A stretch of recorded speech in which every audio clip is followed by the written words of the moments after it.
Good evening, everyone. Welcome to the Billy Wilder Theater, home of the public programs for the UCLA Film and Television Archive. My name is Paul Malcolm. I'm the senior public programmer for the archive. You don't have to quiet down for me. I'm fine. It's fine. All of the archive screenings in the Wilder are free thanks to a gift from an anonymous donor, and we are grateful for their support. Thank you all for coming out to the closing weekend of the 2025 edition of the UCLA Celebration of Iranian Cinema. As always, I want to express our sincere gratitude to the Farhang Foundation for its continued commitment to raising up the work of Iranian artists, filmmakers, and storytellers. This program would not be possible without its essential and generous support. So I want to give a sincere thank you to Farhang CEO Alireza Aderkhani and his entire team at Farhang. Round of applause for Farhang Foundation.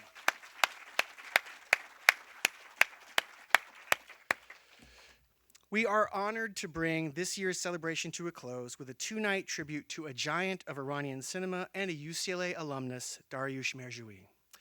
Tonight we present Leila, and tomorrow night we will present a double feature of Hamoon and The Pear Tree.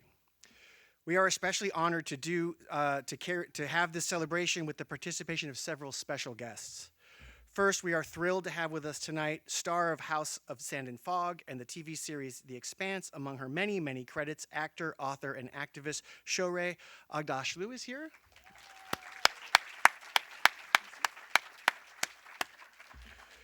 We are also honored to have with us Dariush Mehrjui's two children, Maryam and Safa Mehrjui. Right here, anyways. I will be inviting them both on stage in a minute to say a few words before Leila. But first, I want to extend to Maryam and Safa my sincere gratitude for everything they did to make this weekend possible. So thank you again, Maryam and Safa. We couldn't do it without you, so thank you.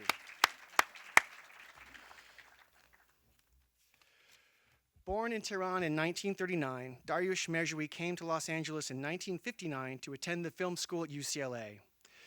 Though one of his teachers and early mentors was French director Jean Renoir, who was on the faculty here, Mehrjui became disillusioned with the school, which he felt placed too much emphasis on Hollywood formulas and careers, and so he changed his major to philosophy. The self-awareness, integrity, and searching spirit exemplified in this early choice from this young man just starting out seems to inform his entire career. On returning to Iran after graduating, Mehrjui began making movies. With his second feature, The Cow, in 1969, Mehrjui introduced a new poetic realism to Iranian cinema and, with its international success, helped launch the Iranian New Wave of the 1970s. As historian Jamshid Akrami describes it, The Cow represented, quote, the most significant turning point in the history of Iranian cinema. That's a lot to carry, and Mehrjui did. He followed The Cow with a series of social realist works and social satires, such as Mr. Naive, The Postman, and The Cycle, that he would later refer to as, quote, this period as his, quote, cinema of the dispossessed. Later, he would turn his focus again to exploring the existential crisis of the urban middle class in films such as The Tenants and Hamoon, while also embarking on a trilogy of films centered on the experience of women in Iranian society, Sarah, Pari, and Leila. In addition to his aesthetic and thematic contributions to Iranian cinema, Mehrjui introduced to the screen a number of actors who would go on to become icons of Iranian and international cinema themselves, including Ali Nasserian, Niki Karimi, Leila Hatami, Golshifteh Farhani, among others. For over 40 years, Mehrjui's restless pursuit of his artistic vision set the pace of Iranian cinema's development. As fellow filmmaker Amir Nadiri once said of him, quote, some make films and some open up new paths. He was different from other directors in that he opened up a new way. Of course, pushing the bounds of the possible in pursuit of his artistic vision brought Mehrjui into regular conflict with official censors, with many of his important films banned for years. And yet he persevered and persisted, a stalwart embodiment of the artistic courage that set an example for so many other Iranian filmmakers to follow. Shohreh, Safa, and Maryam will join me on stage following Leila to share more about Mehrjui's life and career. But now, please help me welcome to the stage to say a few words, Safa and Maryam Mehrjui. Hi, everyone. Thank you so much for being here. I just wanted to say thank you to Farhang Foundation, Ali Reza, and a special thanks to Paul for really being involved with this and making this happen. And we're hoping that we can have more of these events with them, and hopefully show a lot more of my dad's movies. A lot of you might have seen, them on internet. So especially in the recent years, so we are hoping that we can get to a place where we can more and more see them on big screen and have them be available in good qualities for everybody. And thank Thank you you. everyone and مرسی از همتون عزیز. امیدواریم لذت ببریم. Well, thank you all for being here with us tonight. And I want to say, Safa and Maryam, thank you also for providing us with the DCP tonight. It looked fantastic. I had not seen it on the big screen before. It was really quite a moving experience. So before we get to discussing Mehrjui, the filmmaker, and the artist, since we have family and a lifelong friend on stage, I wanted to ask a little bit about Mehrjui, the father, Mehrjui, the friend. What was he like as a person? And Maryam, I want to start with you because you've written in a little bit about your growing up with your father, and you said, you've written that as a child you thought to yourself, quote, that we live in a big circus and my father is the master of that circus. Can you describe Can you describe in more detail what that meant to you? Yeah, sure. I mean, Could you hold your mic just closer? oh, to the- okay. So, just watching Leila right now, I feel like the last time I watched it was a long time ago, like maybe 30 years ago or something, when it first came out, and it just brought back so many memories because the house where her Leila's parents were was actually our house growing up, and my house growing up. And Safa was also born there. So you lived there, yeah, for a while. So yeah, it was just, like I remember like a lot of these scenes, like that first scene, the opening scene with the Shohreh, that was like, and that whole yard was our yard, and they changed it. Like the door that was their entrance was actually corner of the yard. It was like walls behind it. So they're like coming out of the wall basically. And there was like they put all the pebbles on the ground. They put like in the living room they put all the my mom put all the walls. They put a sheet, like the darker sheet, on the walls. So it's like the whole house would just turn around and become like the setting for this movie, and every scene of it, like our, all the people in it, like my cousins are walking down the hall, it's like, everybody who's acting in it, it's like the green person, the makeup person is like one of the sisters. It's just a lot, it's like a family. Oh, the woman who's the who was our personal cook was like their maid in the movie, the mother's maid, and she's like making a lot of comments and funny things. So it's like, like I feel like, oh, this was like, and it's a little bit funny. It's like, oh, where, like the scene where she is in at the end where she goes and he's like opening all the doors. So the first door was my dad's office door. The second door was like my bedroom. The last door is my parents' bedroom. And there's this scene happening in their bedroom, and I keep wondering, like, wow, where are the lines of reality and cinema? It's like very, very loose, It's like he's writing the script, and then he's having it be filmed in our house, and all of the people in it, they're like part of our life, and it's actually being shot in his bedroom. It's like, And wow, so like that's like the family, personal, and the kind of circus, this whole, circus that happens. And, I'm like a little girl, I'm like growing up in this, like, our whole like living room was shipped to another town, for one of the movies, for like Paris, I wrote in that. article. Just packed up the furniture for the set. Packed up the whole living room, like the whole room, all of the bookcase that you saw in the living room of their house. So that whole living room was packed for Paris, another movie of my dad, and was shipped to Esfahan for like months.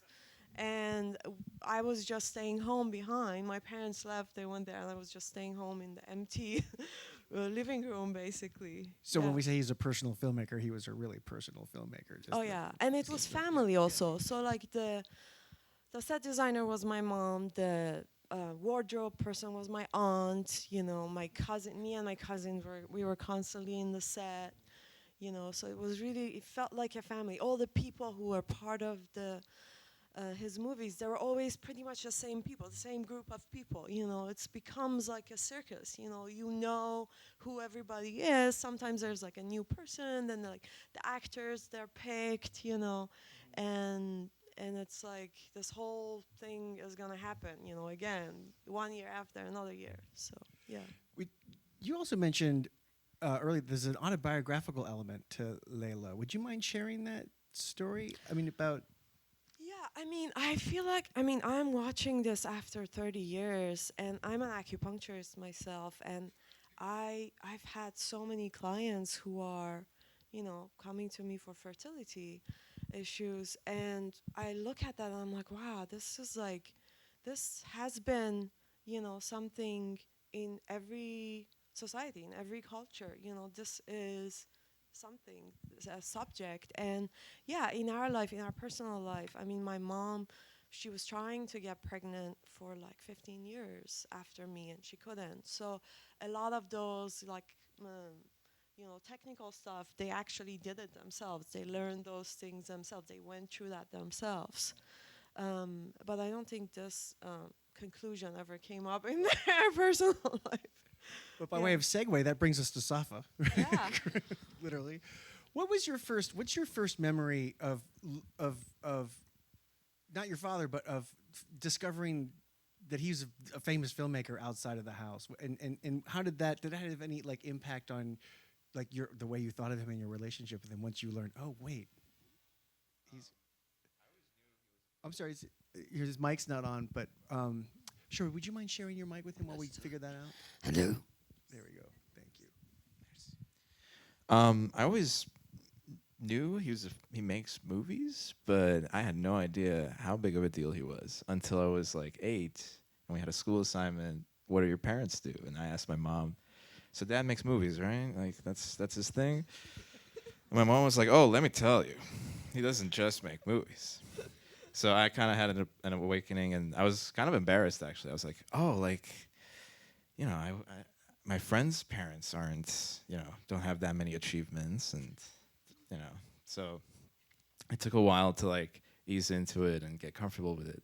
But yeah, I was always very proud after that moment. And did you have especially that now. experience of the sort of circus that Maryam describes, where the house would sort of, or the whole like crew and cast and crew would come over, or you would, you know, the house would be sort of turned upside down for the next project?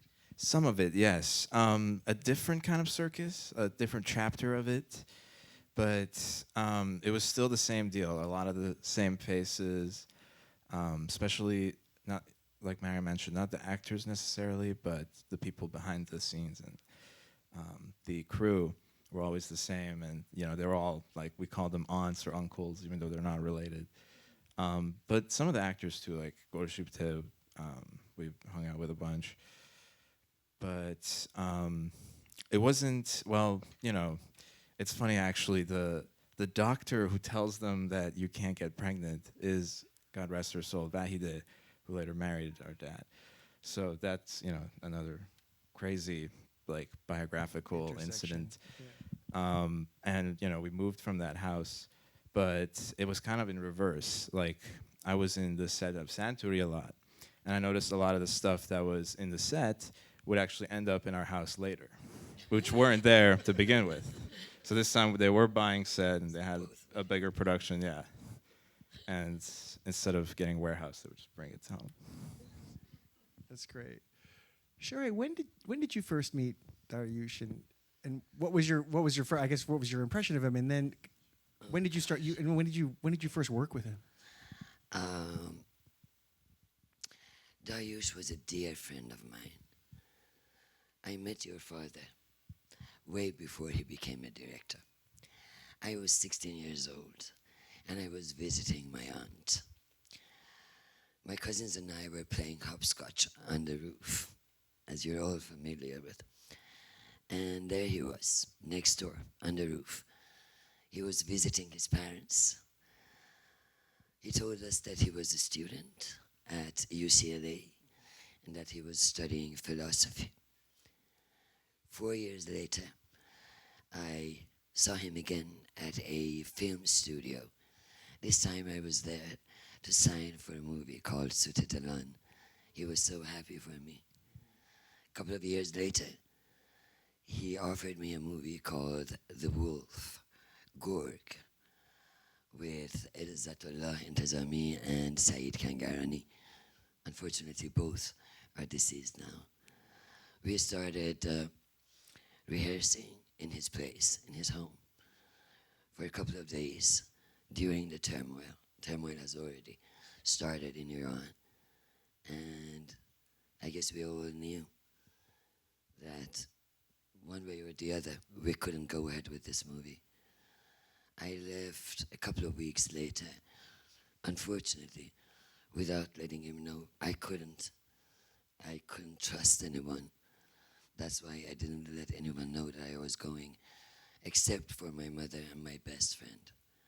2 years later, he came to London to see me and let me know that he was going back to Iran to make more movies like The Cow.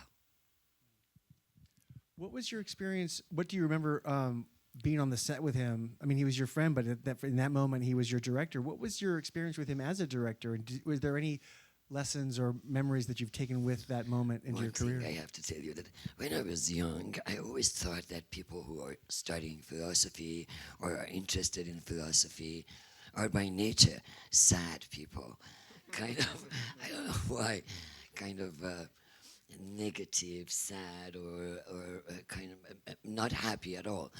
But on the contrary, Dariush was such a happy young man. It was unbelievable. No matter what, he was joking around. He was trying to make people laugh and have fun, even when he wasn't really truly happy deep down. And it was interesting.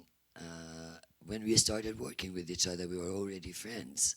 I loved him. He was such a nice man, so generous. We both loved ice cream, Persian ice cream. And every time he wanted, he wanted to make me happy, he would get me some nice Persian ice cream. And first thing he said was, when we started reading the script with Mr. Intizami and Kangarani, and first thing he said was, guys, because Izzatullah Intizami was an amazing, he's the one who played the lead role in the movie The Cow, that was praised in France and everywhere else, wherever it went. And he was a grand kind of theater actor, and he loved acting. And as soon as he started reading his part, Dariush said, oh, by the way, guys, this movie is going to be about non-acting at all. None of you. I don't want any of you to act. Just be yourself, Mr. Intizami. Be yourself. It was amazing. I didn't know what to say. I agreed. I loved what he said, because this is what Kiarostami said when I started working with him, my first movie. He said, by the way, we don't want acting here. It's just, be yourself. And I'm like, okay, I'm ready to do it. I'd already learned my lessons by Kiarostami. That's why it wasn't hard to understand what Dariush, as a dear friend, was trying to make me understand. And it was a pity that we never get to make this movie. Yeah. So while we're on the subject of family, I wanted to talk about your mom, Faryar Javaharian. I'm sorry if I'm mispronouncing her name, but she's an architect, but she also did a lot of set design and production design for your father in 10 films. All 3 of the films we're showing this weekend, she's credited as the production designer and art director on. Can you talk a little bit about, like, what was their working relationship like, and how did they collaborate? Yeah, my mom is amazing. She should have been an art historian, I think. I mean, she's a great architect too, but she has such an amazing knowledge about art in general. You know, painters, musicians, writers. It really blows my mind how she can keep all of this um, knowledge and so I feel like even in the scripts that my dad chose during the time they were together for like 27 years. Um, and a lot of the scripts that my dad chose, she was a big influence in that. And also because her taste was so good. And also she was an architect, so she had a very good sense of space and technical aspects of it. So, and he really trusted her. Like he not only at work but also in our home. She was leading the whole household. She was leading the whole artistic crew in his movies too. During the films that they worked together. But not only that, also she was very much part of every decisions that he would make, like from the moment he would pick a script, pick the story, even some of the movies she suggested the stories, like the Darakhte Golabi, the pear tree, which we're gonna see tomorrow. It was her suggestion that he should use Goli Taraqi's story, which Goli is also a friend of theirs, a very old dear friend. So she was a big part of his movies, and I think um, people can really tell that during the time that he was with my mom, those movies really had a lot of. There was like the four movies, like you mentioned, that were just centered from the women's perspective, and some of them were influenced by my mom's stories, like The Lady Banu. Um, and definitely her taste was a big part of the design of the set design of the movies. And even in the Ejar Nishinha, the tenants, she actually designed that whole building because they just created the facade of the building. So she had designed that. Yeah. I wanted to talk, I mean, specifically Leila, but also the other films where he shifted focus to look at the role of women and the experience of women in Iranian society. Sure, I wanted to ask you, like, what's your take, seeing Leila and the other films, on how he represented women on screen? I mean, how would you sort of assess his take on Leila's subjectivity and her experience, or other women in his films? Dariush was indeed one of the rare Iranian directors who really cared about the situation of women in cinema. I cannot count any. Remember, or if, help me if you can. Any other Iranian directors who have used, who made movies about women in Iran? Rakhshan, sort of, yes. Mr. Beizai, maybe one or two, but not as many as Dariush. Dariush was really belonged to the new wave cinema of the world, not just Iran, but the whole world, and truly believed that women are a part of, a component of making cinema, of making films. Therefore, and he cared a lot about the women's situation in Iran, even before the revolution, and he concentrated on it most of the time and made all those movies that had female lead roles and did a great job. I cannot think of any other Iranian directors. Help me if you can. If Certainly, he made a others. conscious decision to explore the lives of these was. women through this series of films. Very yeah. much so. Definitely for the time that it came, it was a new thing. That 30 years ago, that was like really the first time that people were actually making movies with from the woman's perspective. So, but I think afterwards, probably more people started doing that. But also, I feel like some of this, like now that I watch it, it's really, I think he was like I wouldn't call him a feminist. I would more call him a humanist. You know, he's like really interested in the human relations and like the forces of the society that's kind of like you know, like a puppeteer, like the unseen forces that are making these people act the way they do. And the one thing that I always think about watching Leila is when I first went to see it with my friends, like we would always go with a bunch of my friends, you know, when my dad's movies would come out. And so this one of my friends, we were taking English classes together, and I think she was a year older than me. And she saw Leila, and we came out, and she was totally white. Her whole face was white, and she was so angry. And I saw her, and I just froze. And she told me, "Go tell your dad that a 16-year-old girl saw his movie, and I'm really angry." And I always remember that moment that like, oh my God, this was a really big reaction. And I feel like watching it today, like I feel that a lot of us are still like, why is he doing this? Why is she doing this? Why is that person doing that? You know, like we're kind of like still, it's like eating at us.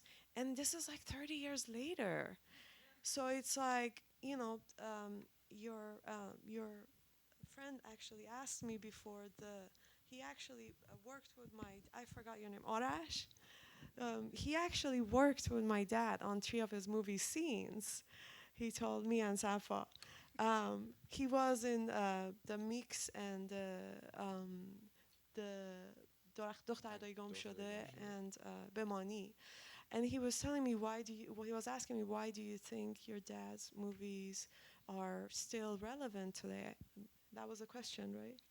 And I said, you know, I think because it was such a personal dilemma for him. He wanted to really understand, you know, what makes people behave this way? What makes these men and women do these things?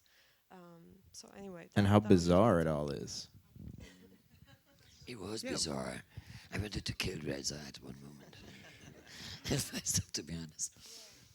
I would sort of throw this out to each of you because I mean I think that's for me watching his films. He's very focused on character, and you know trying to get at the truth of these characters' lives. Like it's always about like who that individual person is, and he did not consider himself a political filmmaker. I think as a philosophy major, and it seems like he was going for a deeper truth, but he always ended up in conflict with the regime before the revolution, after the revolution. He was always in conflict with the official line. Why do you think that is? I mean, he was always pushing the bounds of the themes and the content, but he wasn't going out of his way necessarily to make explicitly political films. But I guess going after that deeper human truth sort of opens up political readings. Yeah. And I think how realistically it's depicted.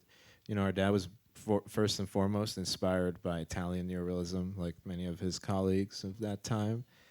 And I think that, you know, it's so, like you said, it's so deep, and in a way it's depicted so honestly that I think that, you know, offends people almost in a way, especially government figures. But also I feel like, I don't know if you know too much about Iranian history, but I feel like in Iran, when you live in Iran, the personal becomes political. Like every choice you make as a person in your life, just being there becomes a political, you know, political statement. And, you know, for artists, it's even bigger. So even when people don't want to be political, but, you know, they can read politics into anything. So, yeah.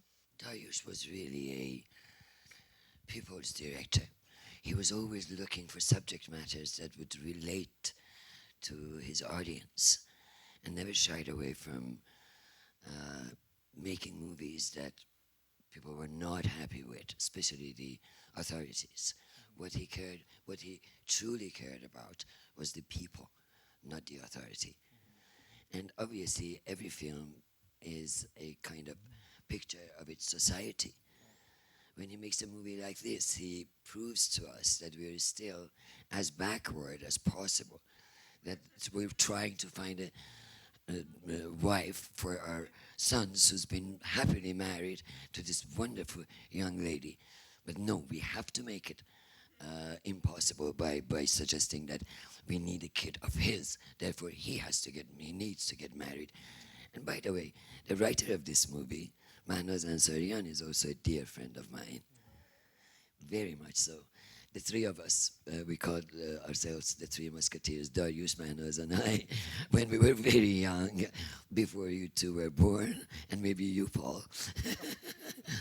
And yeah, that's why he never stopped saying what he thought was right and touching political, social, philosophical issues by making his films. I mean, it's so deeply embedded in Leila, in just the visuals, and opening the film with a kind of communal holiday celebration, and that same community is the community that then isolates her and turns on her, and she ends up, it's very deeply woven into his film, that social commentary. But so this is a personal question, and how did he express or his frustration at home about, like, the censorship, and then how do you think he persevered? Where did he find the strength to just keep working? Well, he was very clearly upset. I mean, I remember some of the times he would come back, like he would spend a long time, like from the moment you get the script together, then you have to get it proved. Then, so they tell you, okay, cut this piece, do this, do that. So then finally your script is proved. Then, he gets the funding for it. Then he gets all of the elements. Then they finally shoot it. Then they, get to edit. It's like such a long process. And then, it's like this baby that you were like growing, and then you're going to, see how it's going to come out. And then they're like, oh, chop the head, chop the hand, chop this toe. So he would come home sometimes and he would really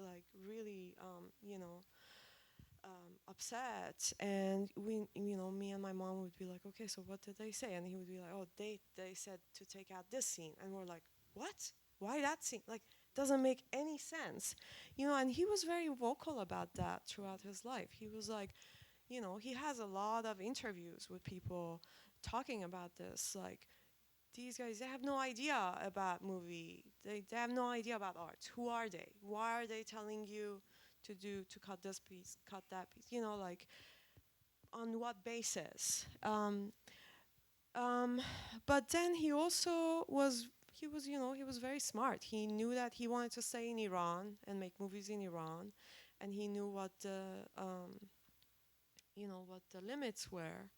So he was always trying to make it so that he can be able to work. He can be able to put his movie on a screen with all of the limitations. So, like, for example, in Leila, there's a scene where they come out and she's crying by in the street, and Reza goes to her and he's like, please don't cry. And my first instinct was like, why is he not like hugging her and holding her? And then I was like, oh shoot, because in Iran, men and women, they can't touch each other in the movie, or like all of these limitations that is so clear, so, but he had to make, or like all those scenes with the women with the scarves in the house, it just feels so awkward. We know that a woman in her style would not be wearing her scarf in the house, or like in the bed. It's like so unusual to me. It's so unnatural to us. But he had to do it, obviously, because otherwise he wouldn't be able to put it on the screen. That's like the least amount. Then the story, that's like the biggest one. He had like so many stories that were rejected, and then he had a few movies that were actually at the end totally produced, and they were blocked. So The Lady was one of them, Banu. And right after the revolution, he made Hayat Pashti, which they changed the name. They made it into Madrase Ke Miraftim, the school that we used to go, and they cut a lot of it. And they showed it like 10 years later, like totally butchered up. And the same thing happened to the lady also. Like many years later, butchered up. They finally let it come out.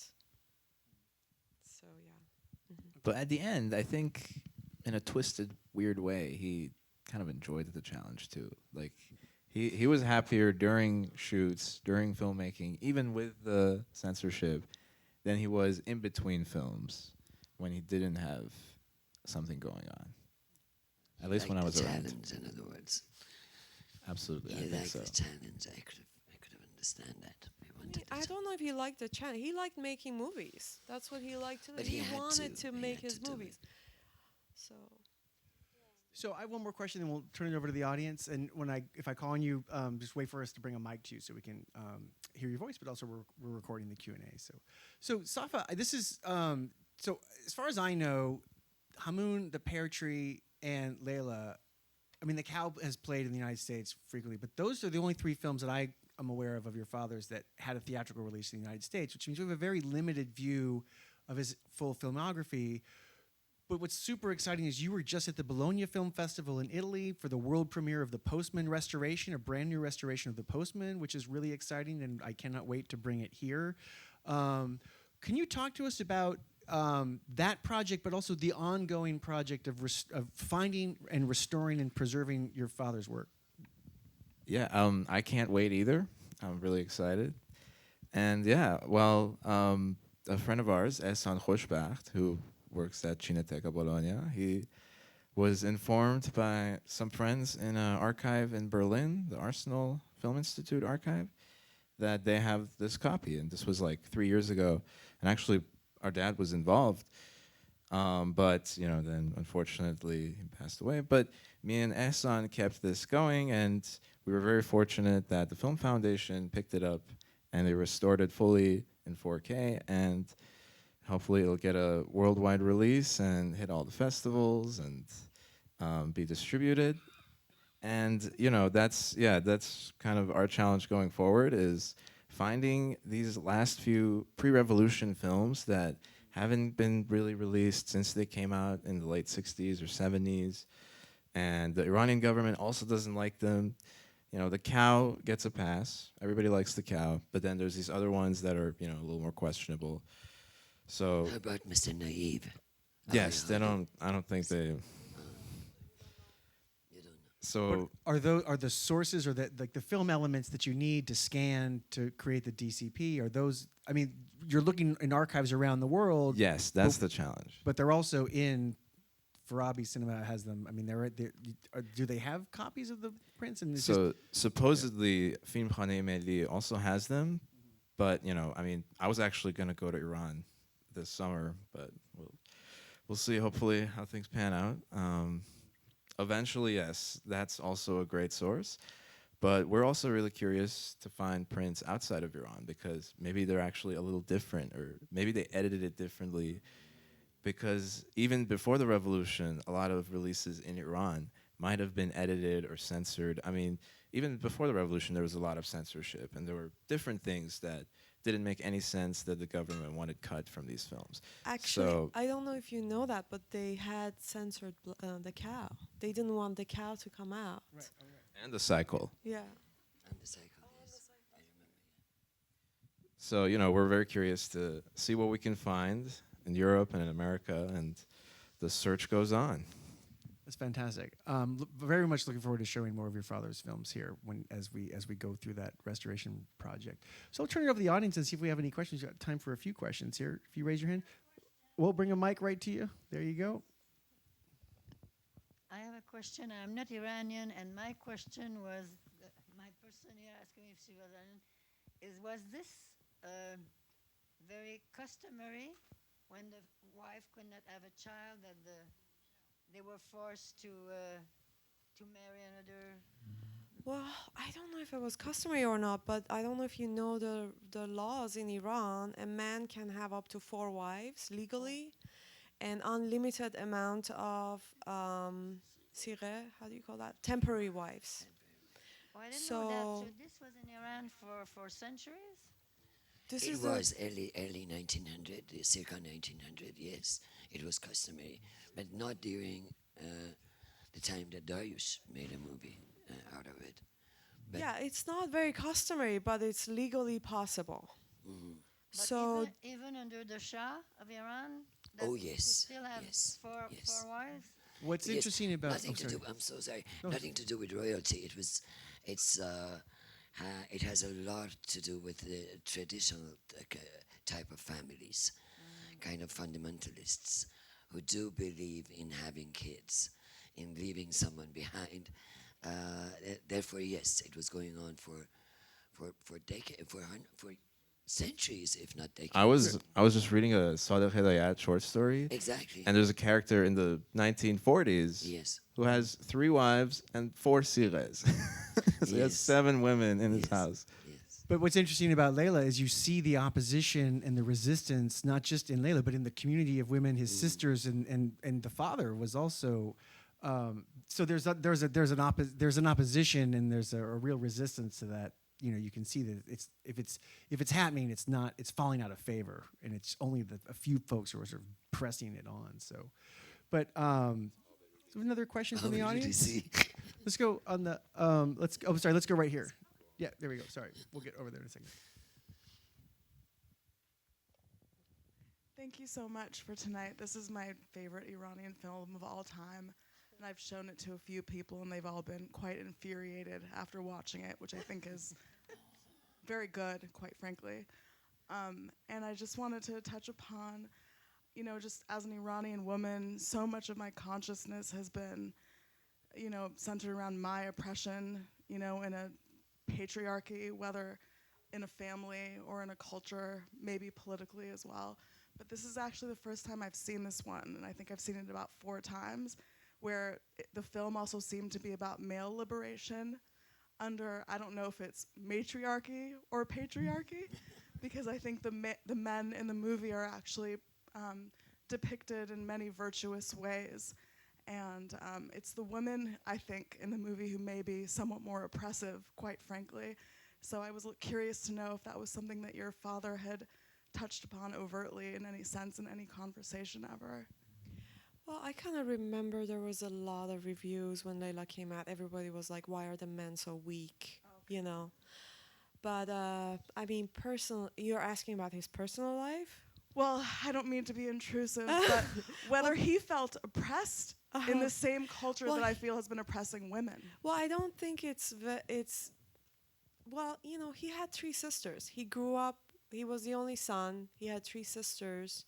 And he was definitely the Sogoli, for his mom. But his mom was very sweet. My grandma was very sweet and very kind person. She was nothing like Reza's mom. I don't know where he got Reza's mom's character from. They exist. Huh? They exist.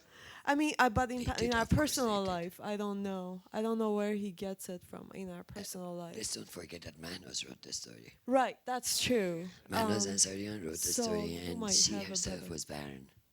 Okay. Yeah. Thank you for that context. Nothing like that ever happened to her. She married a lovely guy, and they lived happily ever after. They didn't want a child, but It's like yeah. a nightmare. Yes, I know exactly what you mean. It was like a nightmare. Yes. We have another question over here on the aisle. Bringing the mic down to you. I just wanted to know at the end of the film, do you think the sacrifice was worth it? Like, because the whole entire tone of Leila, right, super sad for her, but then she looks at the girl's eyes and she kind of smiles a little bit, right? Like I don't know if it's just me, but did the tone change? Yeah, what do you think? Well, at I the end think with this little is girl? like the ambiguity of it, so you can decide for yourself what how you want to end it.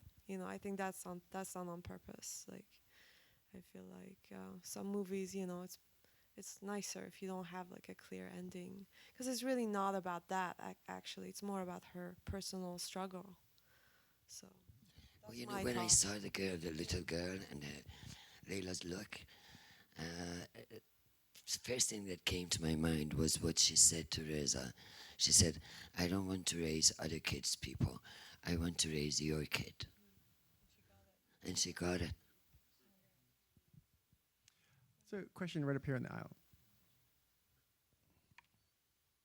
Yeah, I wondered if any of you could lend some insight into some of Mr. Mehrjui's aesthetic or visual stylistic choices here.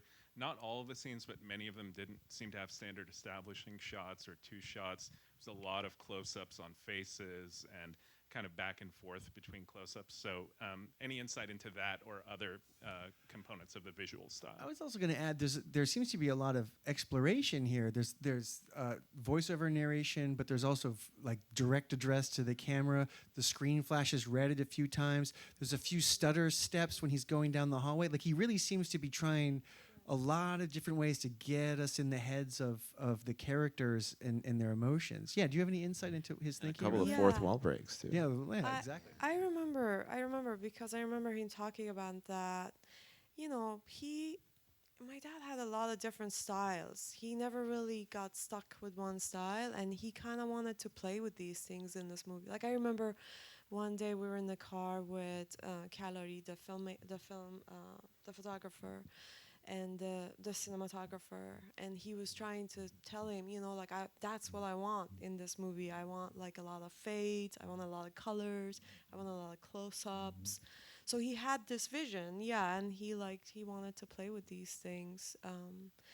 But you know, like if he was very skilled, you know, I feel like he really was a skilled cinematographer. And like if you look at Hamoon, like tomorrow night we're gonna watch Hamoon, there's like a lot of flashbacks, there's a lot of cuts in it. So it's like every movie has a different style of making that is directly related to the personal psychology of what those people are going through, and kind of lets you into their world easier, you know. And the Pear Tree is a lot of flashbacks, but it's structured in a very different way. Like Yeah. you can between the two films, the way he uses time very differently stylistically. I mean, I'm really happy with the three films we're presenting this week because they do show a real range of his visual exploration. So I want to wrap it up. I don't know if we could do a lightning round, but what could you each one of us share like your personal favorite of his films? And did he have a particular favorite of his own, of his work that you could share? Safa, is there like a particular film that stands out for you? You have a connection with? Not just because we're showing it tomorrow, but I love The Pear Tree. I've seen it, I don't know, like 8 times, 9 times. I just love the colors, and the story's great too. It's funny, actually, in this book of interviews with our dad by Mani Hayri, called Michel Saleh, the 40-year oeuvre, which there's a movie for it too. My dad talks about Poeschi being his kind of testing ground, where he really let his experiments come to fruition, and like he tried a lot of different things with Mr. Baharlu was another legendary cinematographer who did the We had him as a guest here. yeah. So that would be my answer. Hamoon. I loved Hamoon.